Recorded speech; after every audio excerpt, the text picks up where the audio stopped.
Топ тема, добро вечер. Од наблюдување и следење до оцена дека не чека тешка година. Што се смени во перцепцијата на власта за последиците од кризата предизвикана од војната во Иран?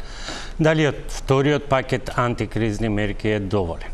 Спремна ли е државата и за полошо и на што се треба да се подготвува?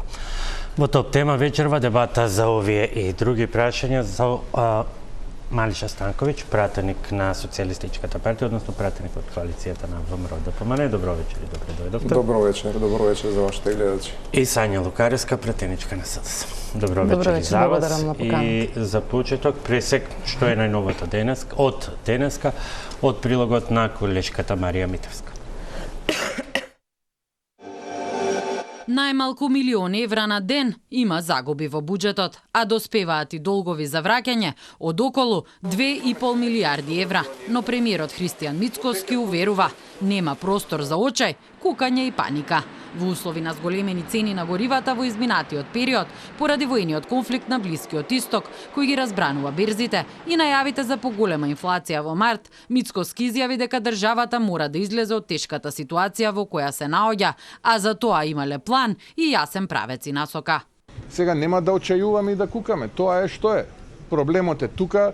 Јас не мислам да беседам на пресконференции и да очајувам и да создавам паника кај граѓаните. Мојата цел е да кажам дека ние како влада ја владееме ситуацијата, точно знаеме каде одиме и немаме никаква дилема. Предизвици ќе има, тешко е, не е лесно.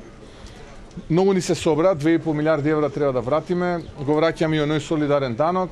Многу некако се собра, од април почнуваме со исплата на платите од новите колективни договори. Се некако наеднаш дојде. Но тоа е што е сега, нема да очајуваме, ќе се бориме. Очекувањата се дека инфлацијата за минатиот месец од сегашните 2,9 ќе се искачи меѓу 4 и 5%. Владата го зема во предвид и евентуалното замрзнување на цените, потврди премиерот, но најпрвин да видат како ќе се одвиваат работите за да не носат избрзани одлуки. Количините на гориво се стабилни покрај зголемената потрошувачка од 1,5 милиони на 2 милиони литри дневно. Тоа се должи на купувањето на гориво од страна на странски државјани на бензинските пумпи во близина на граничните премини. До крајот на април пак ДДВ-то за горивата останува на 10%. И покрај владините интервенции и очекувања, цената на дизелот да остане иста, а бензините да бидат поевтини за $2,5, како и попустите за продажба на горивата, регулаторна сепак со поинаква одлука. Нафтата ќе се покачи за $2,5. Со денешната одлука, според регулаторна, малопродажните цени на нафтените деривати се зголемуваат во просек за 1,41% во однос на одлуката од 30 март. Сега литар дизел ќе изнесува $98. Цената на Евро Супер БС 98 не се менува, останува $85,5. Намалување има само кај Евро Супер БС 95 за половина денар и изнесува $83,5. Малопродажната цена на екстра лесното масло за домаќинство се зголемува за $3. Цената на мазутот се зголемува пак за $0,9. Од Окта претходно соопштија дека до крајот на април го продолжуваат попустот што се нуди при продажба на дизел на $3 литар и на бензини од 95 и 98 октани на $2 за литар. Да, тоа се последните информации денеска. Станковиќ би почнал со вас. Колку од одлуката на регулаторната комисија за енергетика наспроти проценките кажани вчера на пресконференција се првиот сигнал дека владата сгреши во проценката? Не би рекол дека владата сгреши во проценката. Видете, сепак дизелот на светските берзи се зголеми за над 10%. Да не беше ова интервенција која што ја направи владата со намалување на $4 за акцизата по литар дизел, ќе беше многу повисока цената од она која што имаме сега.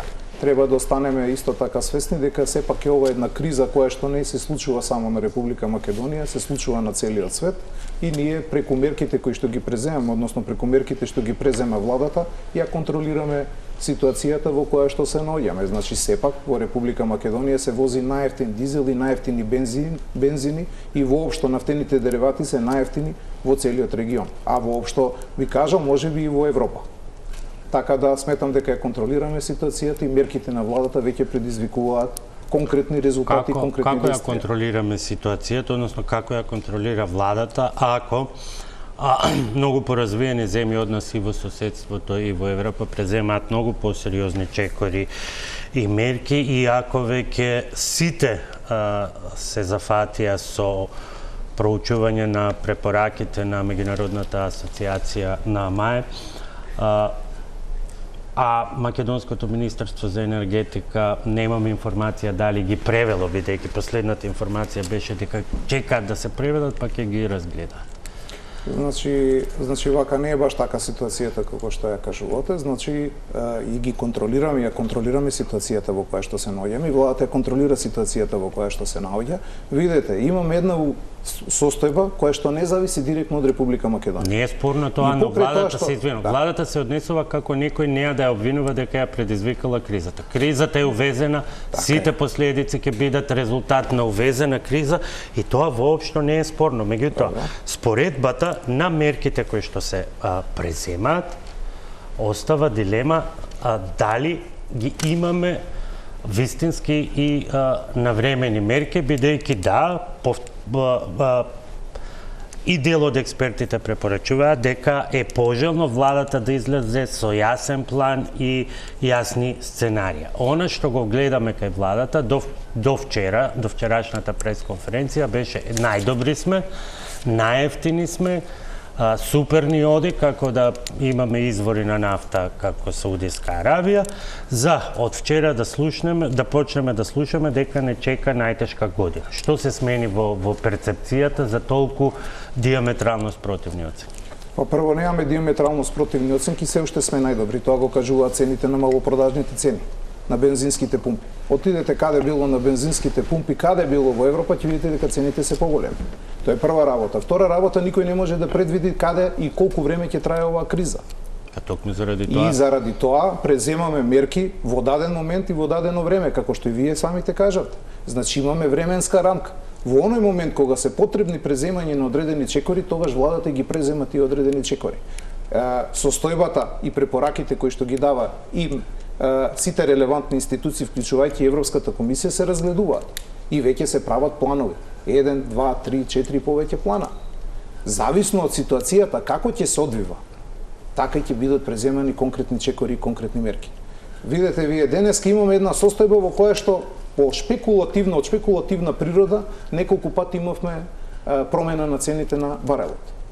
Од $110 на $107, па на 112, па повторно на $110. Ама добро, може да падне и на 90, може да отиде и на 130. Меѓутоа и проценките од вчера до денеска, дека според сите проценки треба да има намалување на цената на горивата. Факт е дека ние немаме намалување на цената на горивата и не се намали цената на барелот. Цената на барелот не се намали. Добро. Од $110 колку што беше барелот, значи практично имаме постојан раст на цената на барелот. И тие овие мерки кои што ги презема владата ја одржуваат стабилна цената на пазарот. Да, се зголеми дизелот за 2,5 па после почнуваме дебатата како представник на власта. Што ви велат гласачите, избирачите? Одите ли како нив во маркет? Ги чувствувате ли реално потребите и барањата на граѓаните или поедноставено, ако им велите ја контролираме ситуацијата, ви веруваат? Видете, апсолутно ги чувствуваме последиците од оваа криза. И јас, како и сите граѓани, одиме во маркет и ги гледаме порастот на цените кои одредени производи. Особено порастот на цените кои што се на производи кои што се увезени, кои што Република Македонија не ги произведува или се берзански. Ситуацијата не е во прашање дали е грашокот во конзерва или е смрзнат. Малку по... Добро, сега одиме на една реторика дали е грашокот во конзерва или е смрзнат. Реторика употребена официјално од владини министри за илустрација на степенот на кризата. Така е, основата на прашањето е сосема друга. Дали имаме цени, ние не можеме директно да влијаеме сега на цената на дизелот, да ја намалиме, не знам, и да ја држиме во нормала кога цената на дизелот на светските берзи расте. Но можеме да ја одржуваме да биде пристојна и најниска во регионот, онака како што е и најниска во регионот. Цените малопродажни на артиклите кои што се продаваат по продавниците и по маркетите, исто така се најниски во регионот. Дали може подобро? Може подобро. Во оној момент кога состојбата ќе стане, да речеме, Поалармантно од ова што е сега, ако можам така да се изразам, ќе бидат преземени соодветни мерки. Гледате дека владата досега на 2 пати на вонредни седници успеваше преку донесување на вториот пакет на антикризни мерки да ја држи цената на енергенсите, пред се тука сметам за нафтата и нафтените деривати на едно пристојно ниво. Повторно мораме да признаеме најниско во регионот и најниско во Европа. Добро, зависи од статистиката, ако се спореди колку литра може со една просечна плата да се купат и не е така, сепак да се коригирам прво себе си, антикризна мерка, не е мерки во множина, сгрешив и јас. Лукаревска. Втора одлука, покрај ДДВ-то останува, се намали и акцизата и повторна експресна и идентична оценка. Ниту е доволно, ниту е на време. Зошто или што треба? Мислам дека се сеќава и јавноста и граѓаните дека ние уште не пред неколку дена, пред неколку недели предложивме неколку антикризни мерки кои што се сега на дневен ред во собранието во среда на собраниска седница. Ова се тие 3 закони тука кои што во одреден сегмент соодействува со она кое што и владата го испрезентира како антикризни мерки во еден и во друг наврат. Односно да се намали ДДВ-то на сите видови моторни бензини, сите видови дизелски гориво од 18 на 5%, сега гледаме дека тоа оди од 18 на 10%, а од друга страна ги слушаме критиките не од нашите домашни експерти, значи покрај нив ги слушаме и на европско ниво како другите земји почнуваат да се подготвуваат, односно веќе се подготвиле за едно вакво кризно време. Имавме предлог да се намали акцизата на горивата за 4 денари. Најпрвим тие мерки беа критикувани од страна на владеачкото мнозинство, за да видиме дека истите всушност се и темел на кој што ќе се бориме да се исправиме од оваа криза. Дали се доволни тие мерки? Не. Дали се навремени? Не. Дали даваат одредена предвидливост? Не. Ние дополнително сега треба да разговараме со различни целни групи, затоа што спиралата на раст на цените во одредени сектори, пред се кај бизнис заедницата, одредени стратешки сектори овде во нашата држава ќе имаат соодветни своји последици. Вие рековте дали може подобро. Јас сметам дека за вакви крупни прашања, кои што се пред се од државен интерес, треба да има една политичка култура и еден политички консензус, затоа што кога имаше 2 кризи кои што успеавме да ги изменаџираме, и корона кризата, и енергетската криза, а врз основа на тоа се надоврзи економската криза, ние буквално носевме пакети на мерки, меѓутоа заедно со засегнатите граѓани, со коморите, со различни целни групи. Во тој период вие поднесувавте исто така предлог законски решенија, кои што се скоро па идентични со она кое што ние денеска го предлагаме.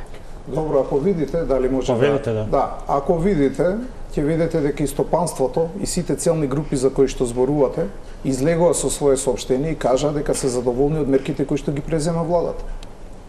Тоа го изјавија. Втора работа, кога вие зборувате за менаџирање на криза, да, точно имавте криза која што беше по многу нешта поедноставно од ова со кое што се соочуваме сега. Меѓутоа, вие почнавте да преземате мерки на 14% инфлација. Сега имаме од 4 до 5% инфлација. Да се подсетиме, вие тогаш ја зголемивте акцизата на дериватите. Ја зголемивте и на тој начин го полневте буџетот. Се задолжувате. Тогаш се задолжувавте. Тие долгови, тој солидарен данок, кој што ви кажувавме тогаш да не го земете, ние сега ќе треба да го враќаме. И вие сега на влада, која што одржува една инфлација на 4%, која што зголемува плати и пензии, која што практично ја менаџира состојбата во која што се наоѓа, не се задолжува, вие сега и продавате економска политика и кажувате како треба да се менаџира кризата. Па најмалку некој кој што смее да каже како да се менаџира кризата, тоа сте вие. Се уште од владата на Социјалдемократскиот сојуз ги чувствуваме последиците и токму сегашните враќања на 2,5 милиарди евра и враќање на тој солидарен данок е токму поради владата на Социјалдемократскиот сојуз. За вас мисловна именка беше 4% на инфлација. Сега на 4% инфлација пакет мерки. го споставуваат. Што мислите дека со каков пакет мерки ќе се намали дизелот на светската берза? Можеме да го намалиме. Можеме само да ги превенираме последиците и тоа во овој момент многу успешно го правиме. И да, сите мерки за кои што вие зборувате и за кои што сакате да ги поднесете, да, веќе се разговарани, веќе се разгледувани. Во даден момент, доколку продолжи кризата, истите ќе ги предложиме и ќе ја анулираме она негативна последица која што ќе настане на светската криза. Ајде да го расчистиме с Лукаревска овој дел, бидејќи повторно ни се појавува и во оваа дебата околу тоа кој има право, а кој нема право да предлага мерки, а пропо споредбата со кризата претходна. Затоа што ништо не е спорно, ако наша обврска е како опозиција да поднесуваме предлози, да даваме соодветни идеи, а ваша обврска исто така и одговорност е да видите ако некој од овие мерки значи подобар животен стандард на граѓаните и посоодветно менаџирање на кризата. Значи имаме 3 закони кои што се на седница во собрание во среда.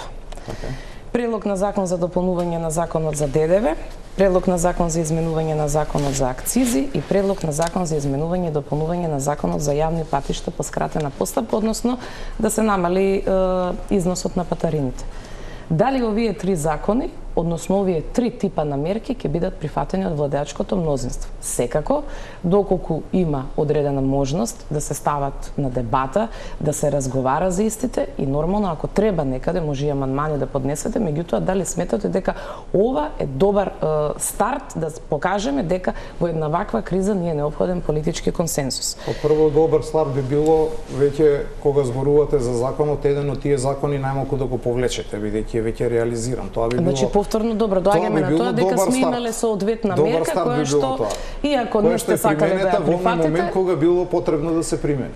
Да, меѓутоа ние за таа мерка за 4 денари за акцизата зборувавме уште пред неколку недели, не пред неколку денови. неколку не требаше да се примени таа мерка? Не, затоа што другите земји и во регионот и во Европската унија веќе подготвија поскапа нафта од Македонија. Веќе подготвија мерки, имаат мерки кои што всушност се начин за да се справат со кризата. Ајде кажете, вие сте економист, резултатот од тие мерки го гледаме ли? Дали го гледаме резултатот од тие мерки? Еве, ајде земете која било држава во регионот, еве по ваш избор, еве земете ги мерките кои што ги применила Албанија и кажете ми резултатот од тие мерки што ги применила Албанија. Албанија има намалени акцизи за 50%. Добро, мерките и колку е нафтата, колку е цената на дериватите во Албанија? Видете, ние прво за да се занимаваме со она што се случува во Албанија, кои што, ние треба да видиме овде да си го гледаме нашиот проблем, не во Албанија. Секоја земја си е посебно за себе, бидејќи има и различна економска затоа зашто секоја земја посебна со се не можете да не само една мала интервенција.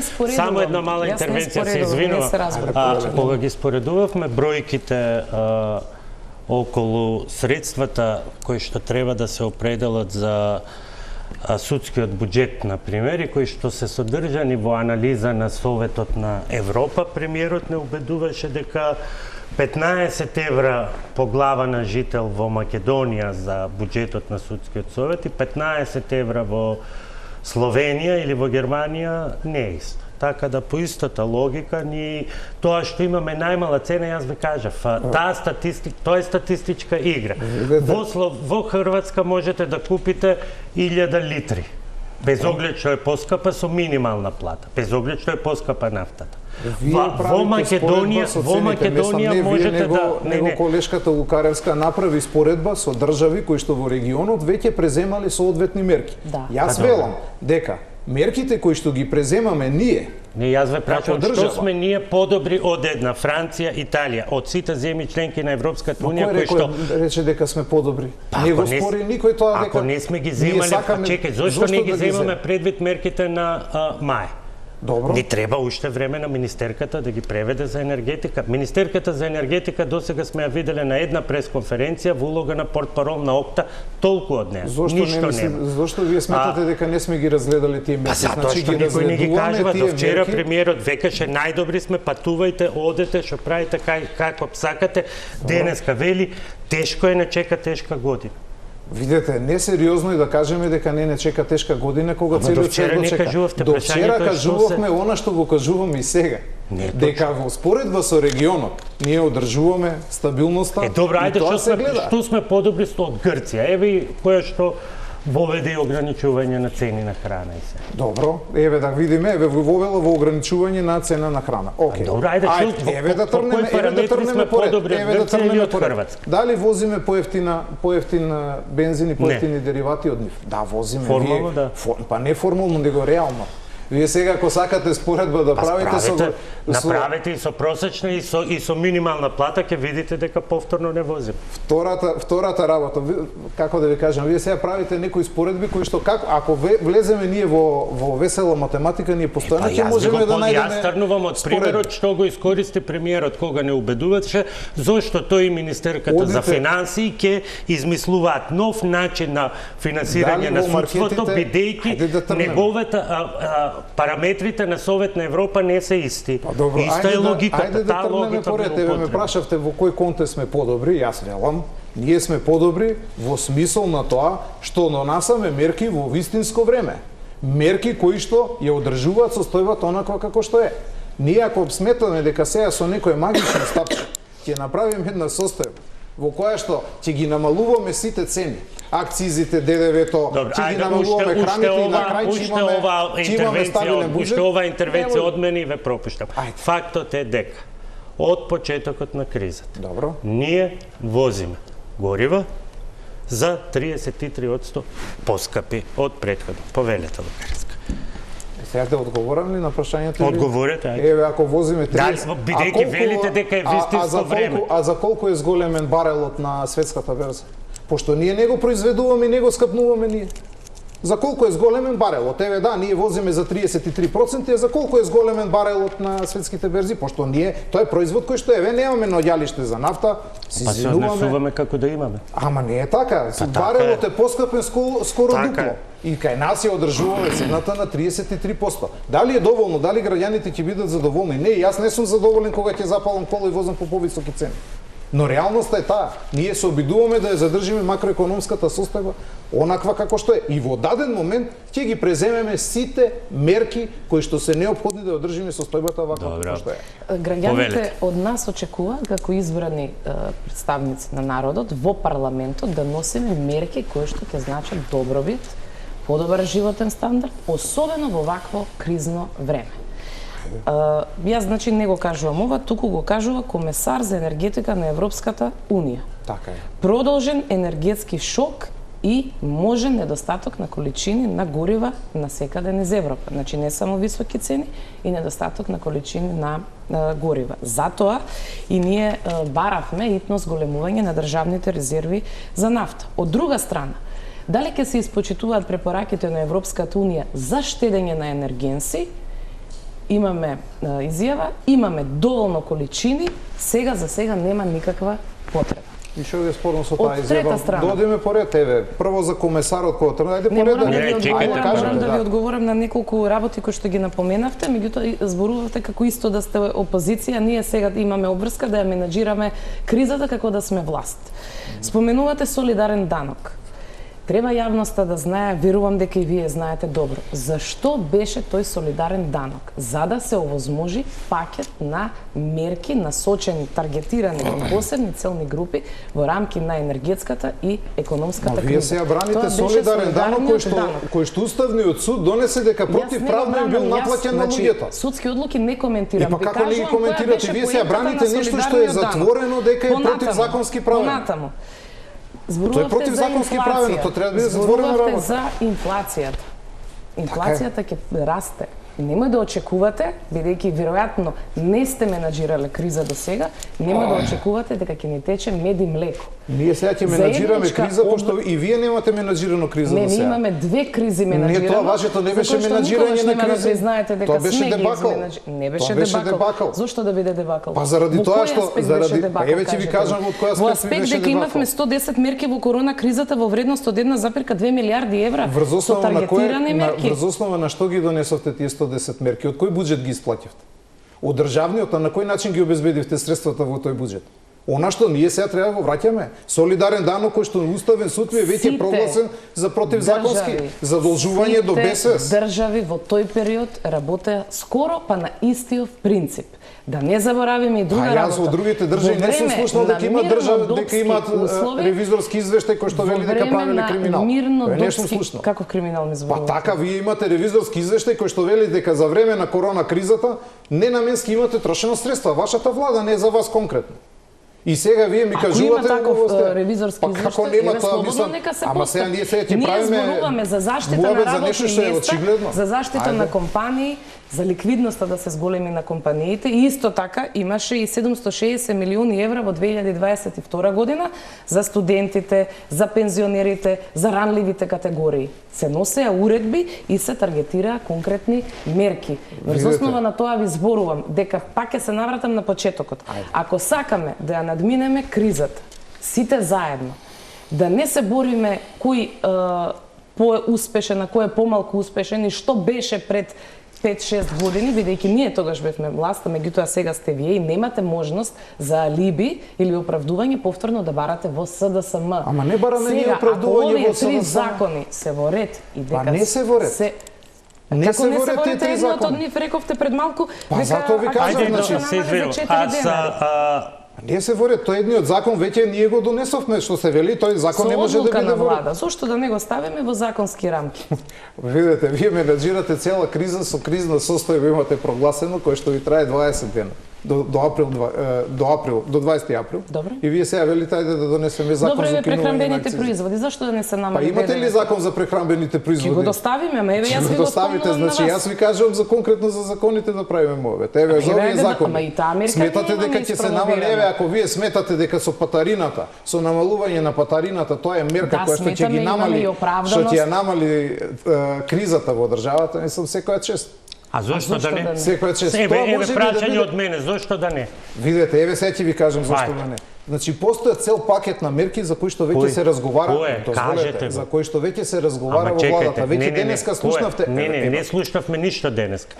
Денеска за разлика од вчера слушнавме, сега нема да ја очајуваме и кукаме. Многу ни се собраа 2,5 милиарди евра. Апсолутно неточно дека годинава треба да се враќаат 2,5 милиарди евра. Годинава се враќаат 750 милиони плюс 755 милиони за обврзницата и плюс 55 милиони кои што се за тој данок, за тоа може да се расправате за солидарниот данок или така натаму. Но веќе донесено одлука на Уставен суд, мора ги вратиме. Изјава одека треба да се враќаат 2,5 милиарди евра годинава, кажана денеска од премиерот, кој што патен вели јас нема да беседам по пресконференции и да создавам паника. Оваа изјава е апсолутно неточна, да не речам лажна вест. Еве кажете ми што е спорно да им се помогне еве на граѓаните, иако е дискутабилна мерката, бидејќи ако е во криза, веројатно треба да седиме дома, а не да возиме, па да имаме поевтина патарина. Меѓутоа, еве, кои се вашите аргументи, а зошто така да не им се помогне на граѓаните? Или зошто да не се одберат други пристапи кога отворено владите повикуваат? Не планирајте сериозни патувања, заменете авионски транспорт, може некаде да останете, да не ве вратат ако бидејќи проблемот не е колку ќе биде и дали ќе го има и така натаму и така натаму. Добре, ајде да бидеме реални и да почнеме поред со сите овие работи кои што ги кажавте. Значи првата работа велите дека не се применуваат мерки. Напротив, владата дебатира околу цел пакет на мерки. Кој е пакетот? Што се сега видете.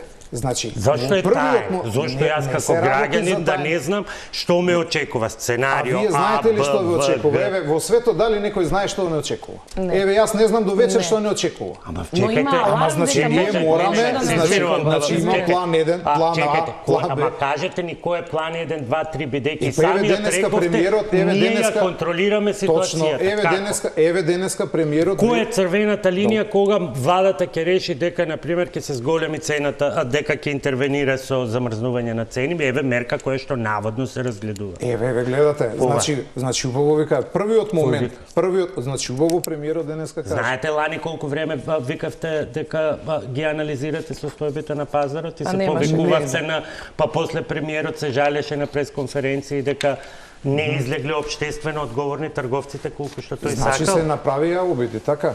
Не се направи обиди. Како не се направи обиди? Еве минатата година дали се направи обиди? Дали се проба со повеќе варијанти на кој начин можеме да ги одржуваме цените на значи, основните производи? Вие како пратеник на владеачкото мнозинство не сте ги виделе лично тие сценарии А, Б и В, така? Зошто не сум ги видел лично? Па кажете кој се што опфаќа. Па кажете што опфаќа. Па јас ви кажа, во првиот момент кога ќе дојде ново настаната состојба, дали е тоа енормен раст на барелот на нафтата? Дали гледаме дека што е енормен раст на барелот на нафтата? Па над 110, над 120, над 150, доколку може да издржи? Па јас можам, веднаш ќе ви кажам. Значи, вие знаете дека на 120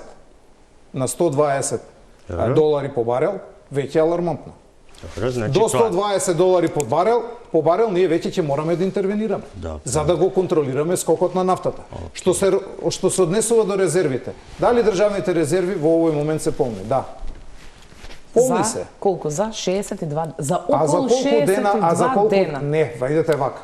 62 дена, тоа што го слушам го пренесувам. Не, ама вие делумно слушате. 62 дена се 2 месеци. И дополнителни количини уште 60 дена. Тоа се 4 месеци. 4 месеци. Па кажете ми дали има дополнителни резерви кои било држава од над 4 месеци. Значи сега дали 4 месеца се малце? И па сега вие го спорите нешто за кое што ние треба како држава се фалиме. Владата е таа која што треба на граѓаните да им даде сигурност дека работата ја држи под контрола. Значи еве даваме сигурност, значи вие не се расправам, јас само се обидувам да ви видите, јас се обидувам во дебатата да ви објаснам она што ние сме се обиделе досега и го преземаме како мерка. Зошто не се обидете? Ама не ве, дозволете. Значи имаме за 2 месеца полни резерви. И уште 2 месеца дополнителни, тоа се 4 месеца. Така. Која друга држава тоа го има во овој момент? За тие 4 месеца ние нема да седиме со скрстени раце.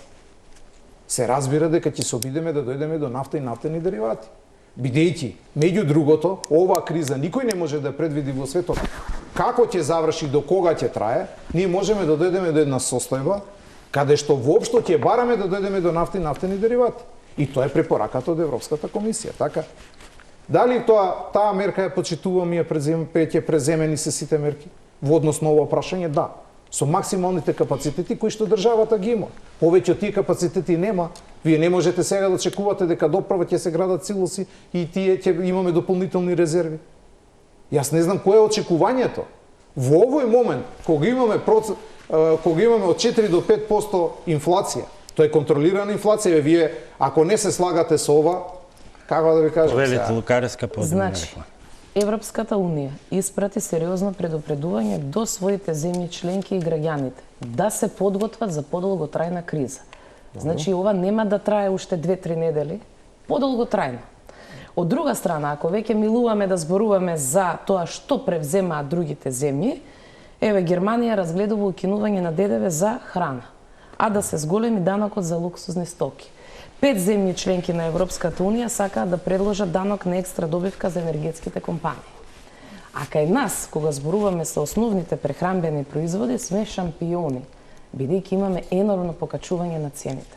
Имавме енормно покачување на цените изминатиот период, кога немаше криза, па тогаш се бараа соодветни решенија, стратегии, паушална импровизација од страна на Министерството за економија и нивниот министер Дурмиши, кој што кога ќе му поставите пратеничко прашање буквално за ценовниот шок, тој ви зборува за нешто сосем трето. Значи не се изменаџира тој процес соодветно и затоа сега имаме енормно зголемување на цените, особено во пресред на великденските празници. Евростат вели дека најголем годишен раст на потрошувачки цени на јајцата со 26,3% е кај нас во нашата држава. Први се Шпанија, после нас е после тоа сме ние. Имаме зголемување на левот од 34 на 47,5 денари, зејтинот од 77,5 на 110 денари, јајцата од 220 на 290 денари, зеленчукот, овошјето, така натаму овдека денеска ги запишав буквално сите, лимунот од 99 на 155 денари, од зелката од 19 на 55. Зошто не се замрзна цените? Мораме на реклами, па ќе одговори господинот Станковиќ. Прва пауза за реклама.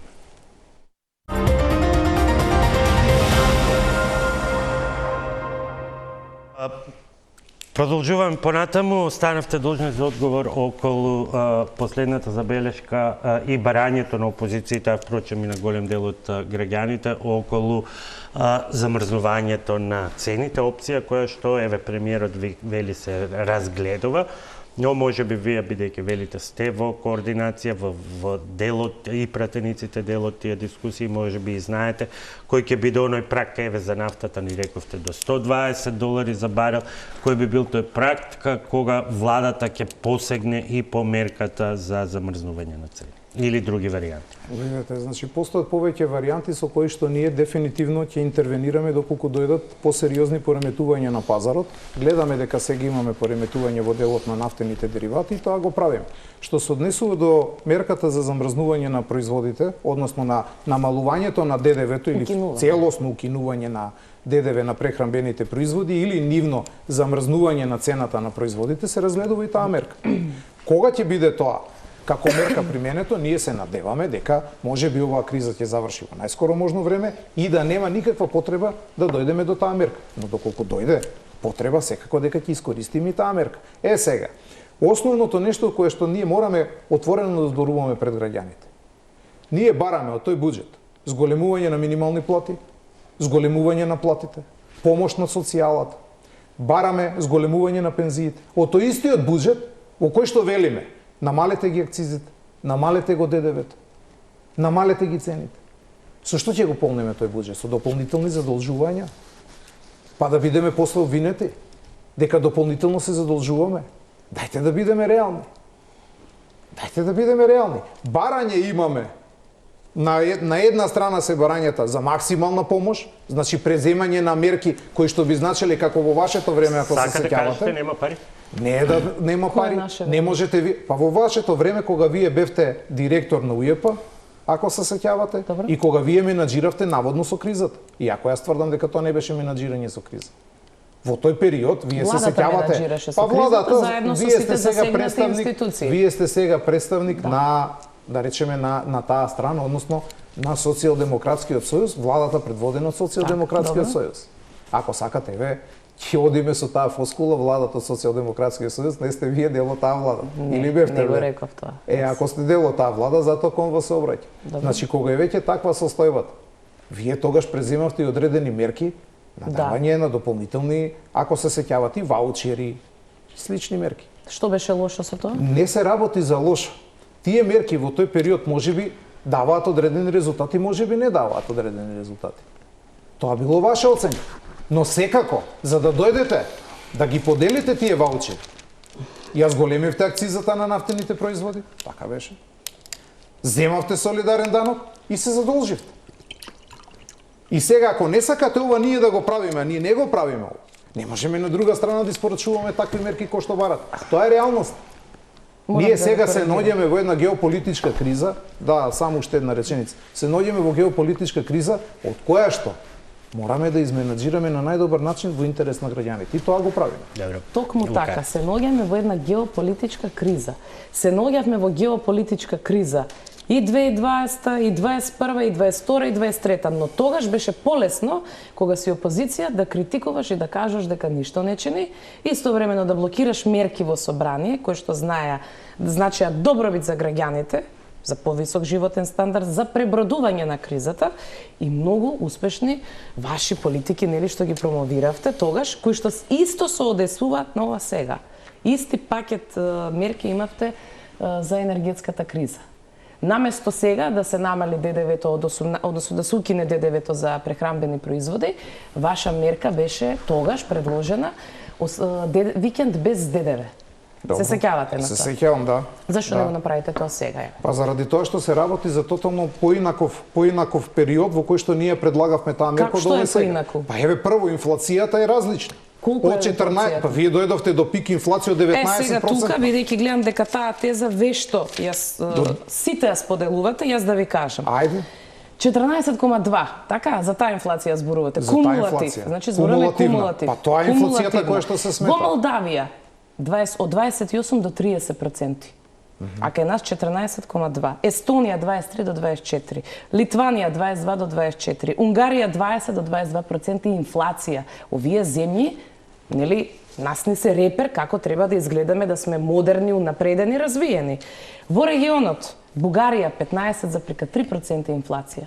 За истиот период кога ние имавме И мерките кои што ги преземаат тие држави кои беа? Не може така да зборувате, не може да кажете дека Бугарија имала подобри мерки од оние мерки кои што вашата собствена држава ги И при преземала. истото јас ви кажам, не можете сега да не обвинувате дека мерките кои што ние во овој момент ги преземаме, а кои што дефинитивно се подобри од мерките кои што ги преземаат другите, дека се полоши. И ние зборуваме дека се задоцнети и не даваат соодветна Врз предвидливост. основа на кој параметар сметате дека се задоцнети? Кога почна кризата? Дали знаете? Вие од 2,9 кога почна кризата? Кога почна? Од 28 февруари кога Соединетите Американски држави и Израел интервенираа воено Кога се во донесени Иран. мерките?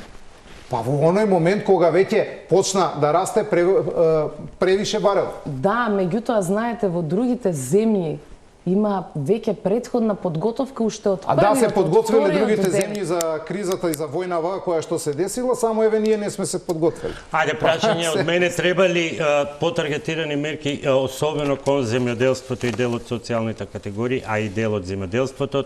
Земјоделците веќе се огласија и бараат помош, но за жал нема кој да ги слушне. Транспортерите исто така побара конкретни мерки, делумно со ова намалувањето на акцизата, нивните барања се задоволуваат, бидејќи за нив ДДВ-то не значи ништо. Потребни ли се такви таргетирани мерки и кога? И под кои околности? Добро, за мене прво. Да. Добро кажавте за транспортерите, добро е ова што го кажавте, јас претходно го кажав и го споделив, дека транспортерите денеска излегува со изјава дека се задоволни од мерките на владата. Денеска беше таа изјава и сметам дека во тој дел окей. Во оној делот за земјоделците не е точно дека никој не ги слуша. Кој ги слуша? Сите ги слушаме.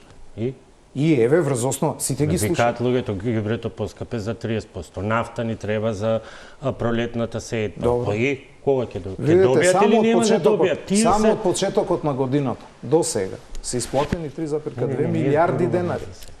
Не зборуваме, не, да не субвенции. отваравме таа тема за субвенциите, Вие бидејќи сакате има задоцнати. да има задоцнати субвенции. Они побараа конкретни мерки сега заради кризата, антикризни мерки побараа луѓето. Видете. Плюс исплата на сите субвенции на кои што се доцнеше до сега. Да, се доцни за одреден тип на субвенции се многу. доцни. Па, ајде кажете за кој. Па не знам, цела За производителите. цела Јас поставив цела пратеничко емисија имав прашање. минатата недела и со Сточарите. ориза и со Значи, имаме оризопроизводители и со сточари и со раноградинарство. Еве за ваша информација, оризопроизводителите се исплатени денес. Па добре, Оризопроизводителите значи, се исплатени денес, точно е дека има за останато 6 месеци, мислам дека е за остатокот за исплата на млекарите и на сточарите.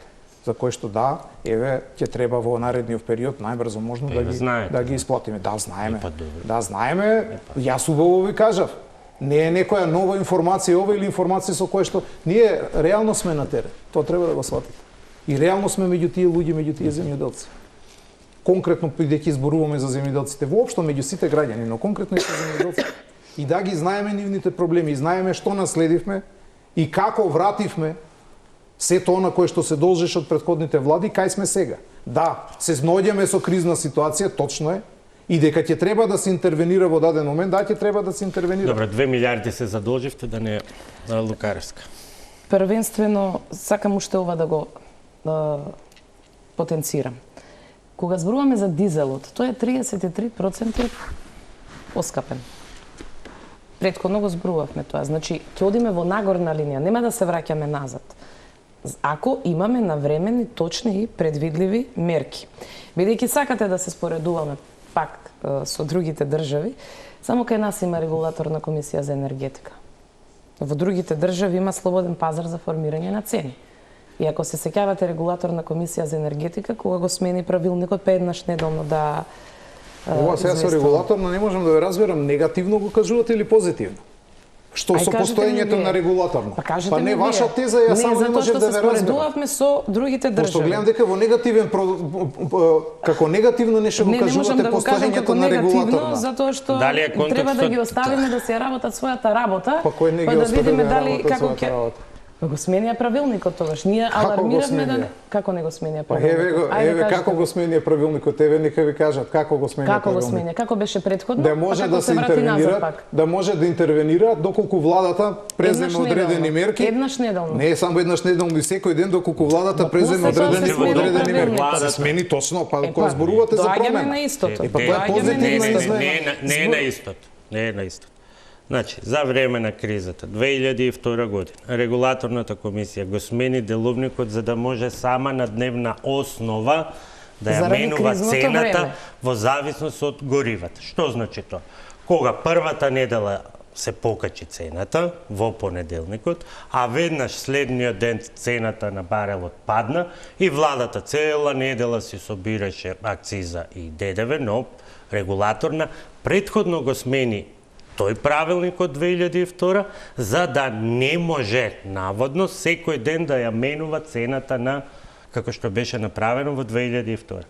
Подоцна е донесена одлука, меѓутоа одлуката за дневно менување е само доколку владата донесе мерки. Тоа значи дека ако утре цената падне на $70, дај Боже да се случи, нема шанса, до идниот понеделник оваат ќе се биде цената, бидејќи регулаторна ја исклучи таа можност за да не стои никој на глава, да секој ден интервенира. Мало појаснување, повелете се, извинувам за интервенција. Тоа е таа теза за која што изборував, сега и тука може да дебатираме дали е тоа лошо или е добро, бидејќи па што правиме ако скокаат цените во текот на неделата? Јас не знам кој е контекстот, еве ќе објасни Лукаревска, меѓутоа фактот дека тие земји немаат регулаторна комисија, значи контра тоа што вие го зборевте. Сите тие земји и претходно за кои што велите имаат висока цена, тие и претходно имаа висока цена, затоа што таа се формира на секаде пазарно. Само мале бројот во регионов на земји кои што имаат регулаторна комисија. Ако споредуваме како е кај нас, како е во другите земји, меѓутоа поскапувањето на дизелот е 33%. Да прекоригирам на почетокот, бидејќи зборувавме дека ги менаџираме добро работите, 33% има зголемување на дизелот. Да не зборувам за цените, од домашниот дизел да го намалиме. И да се навратам на моментот за кој што рековте, од каде ќе има пари за плати, од каде ќе има пари за пензии, од каде ќе има пари за други издатоци и така натаму, оправдано, бидејќи не правевте кризен буџет, односно буџет кој што ќе се адаптира на криза. Зошто да правиме кризен буџет кога немало криза? Може да ме сослушате, мислам оди во ваша корист. Не го зборувам ова за да добијам некој политички поен. Значи, буџетот не беше правен за кризно време. Затоа сега слушнавме дека ќе има ребаланс во јуни месец, за да, ете, на некој начин, можеби па ребалансот ќе биде подготовка за некое кризно време. Но фактот дека имате земено еден кредит од Унгарија, втор кредит од стратешкиот партнер Велика Британија, тоа се вкупно 6 милиарди. Да ве молам. Зошто имаме тогаш ваква состојба? Да бидеме коректни, од Британија не е земено. Немаме земено. Стратешки договор. Стратешки договор за кој што вие треба да го поздравите. До сега е најмалку 2 милиарди од преземање на власт. 1 милиарда унгарски кредити и 1 милиарда со обврсници. Добро. Кај се средствата тогаш? Каде се средствата за цените? Прво, дел од средствата, како каде се средствата за цените? Зошто имаме високи цени, не менаџираме? Фалат пари за плати, вие рековте, фалат пари за пензии. Ама кој рекол дека фалат пари за плати? Зошто импутирате зборови? Не импутирате. Не, вие импутирате зборови. Како ќе се снајдеме ние сега? Значи, има некој недостаток. Не, вие импутирате зборови. Се обидувате да импутирате зборови, што не е коректно. Не импутирам никогаш. Импутирате, во овој момент импутирате зборови. Значи, ја не реков дека немаме пари за плати. Навлеговте во темата, на реализација. Навлеговме во следната тема. Значи, буџетот во овој момент е стабилен и го одржуваме стабилно. Добро. И врз основа на стабилен буџет имаме простор да зголемиме плати, што го правиме. Што го правиме? Потпишани си колективни договори. Да зголемиме пензии, што исто така го правиме линеарно. Добро. Значи за 7000 денари зголемена пензијата за овие 2 години. Мисловна именка за Социјалдемократскиот сојуз. И минимална плата мислена именка зголемување, па во време на СДСМ се покачи минималната плата. За колку? За многу. За колку? Па ја кажете вие колку ја оставивте минималната плата? И по колку отиде инфлацијата со вашето качување на минималната плата, колку е сега? Немојте, па знаете што е? Да качите пензии, не е болна тема. Покачивте се минималната плата, ја покачивте 1667 денари во април. Да качите пензии. Да качите плати. Дали мислите дека само вие сте го правеле? Дозволете, да качите пензии, да качите плати. Да. И минималната плата да се покачи. И врзето, дозволете. И врзето, изгора на сето тоа, да имате пад на инфлацијата. Па тоа е мисловна именка за Социјалдемократскиот сојуз. Тоа е мисловна именка. Вие на 4% инфлација до сега на некој ја се очекував на площадот лек музика да викнете, пошто тоа е вашиот стил на прослава. Значи се разбереме, тоа е мисловна стил на прослава, не е тоа вашиот стил на прослава, цртање по табли во 2 сабајле. Се сеќавате на вашиот лидер што е во Будимпешт, поранешниот? Не, јас немам, тој не ми бил лидер мене, јас не ми бил лидер, Никола Груевски, никој пат не ми бил лидер. На таа коалиција, главни коалициони партнери бе. Добро се балансирали премногу со нормално е да се балансира, но дали кога сме веќе кај кондицијата на буџетот, што треба да читаме од последните податоци, јавни се, не мора некој да е многу економски поткован, што треба да заклучи ако прочита, например, дека состојбата во државната каса денеска е 29,25% реализација, расходи, а само 23,06% приходи собрани. Ајде, од вас сега, Лукарес. Па тоа е резултат, мислам, рефлексијата и на приходната страна на буџетот е токму оваа криза, затоа што имаме спирала на раст на цените, имаме отежнат транспорт во наредниот период, тој сектор секако дека ќе биде доста засегнат. Ликвидноста на компаниите секако дека е сензитивна, особено во време на криза. Намалувањето на акцизата како една соодветна мерка секако дека ќе допринесе да се намали приходната страна на буџетот. Но веројатно еве ќе очекуваме да видиме антикризни мерки кои што ќе овозможуваат од една страна силна приходна страна на буџетот, а од друга страна секако дека и подобар животен стандард на граѓаните.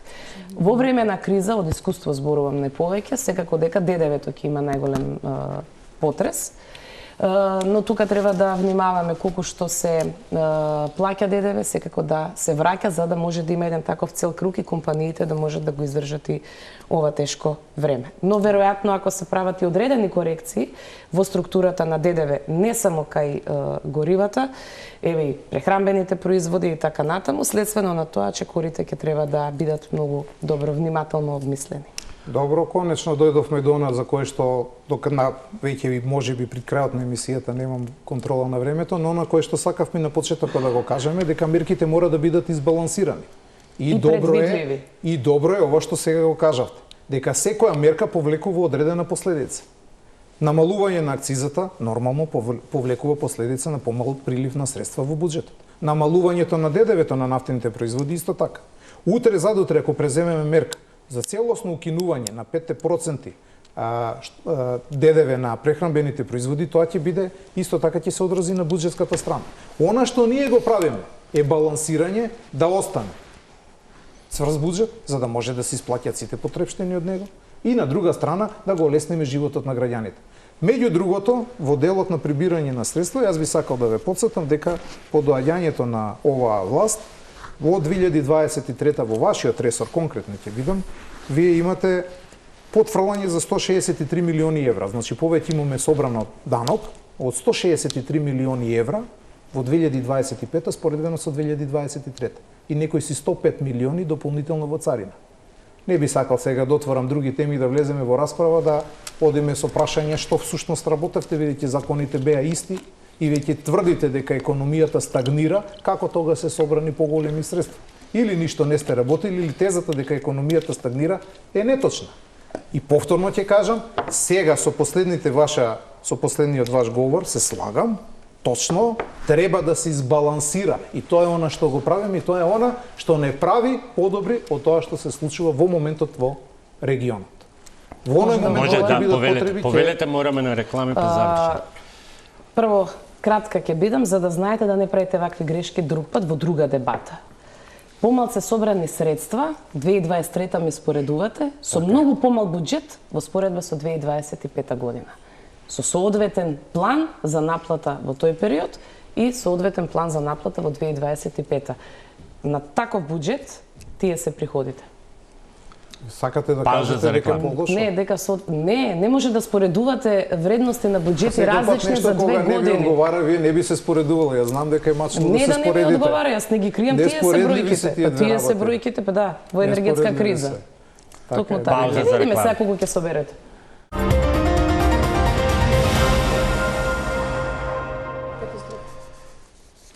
Влегуваме во завршница и со финалното прашање.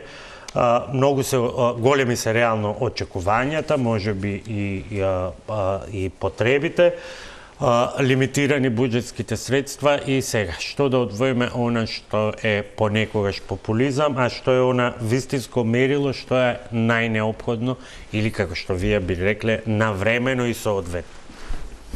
Па да, бидејќи и навремено ги предложивме мерките, тоа се оние 3 предлог законски решенија кои што ќе бидат на седница во собранието во среда и секако она кое што е најбитно да се грижиме за цените да не одат, односно енормно да растат. А тоа значи да се намали ДДВ-то на основните прехранбени производи.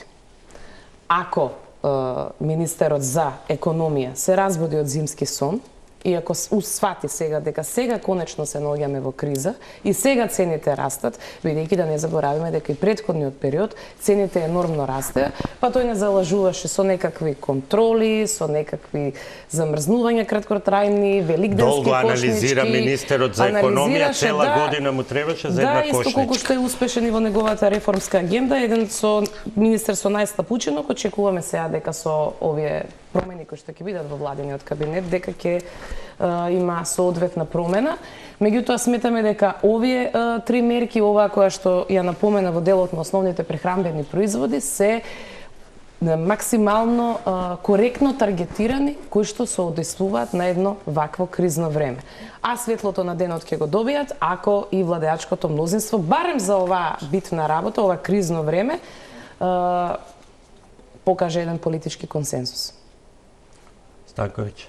Добро, дефинитивно можам само во едно нешто да се сложам, а тоа е дека се работи навистина за едно тешко време, кое што не можеше да се предвиди. Се работи за една навистина криза која што е специфична самата по себе, бидејќи таа не е производ на зголемена побарувачка, па да може да се менаџира, туку е производ на недостаток на одреден ресурс, а во овој случај тоа е нафтата како клучен енергенс и со самото тоа влијае на зголемување на целокупните цени воопшто во економијата.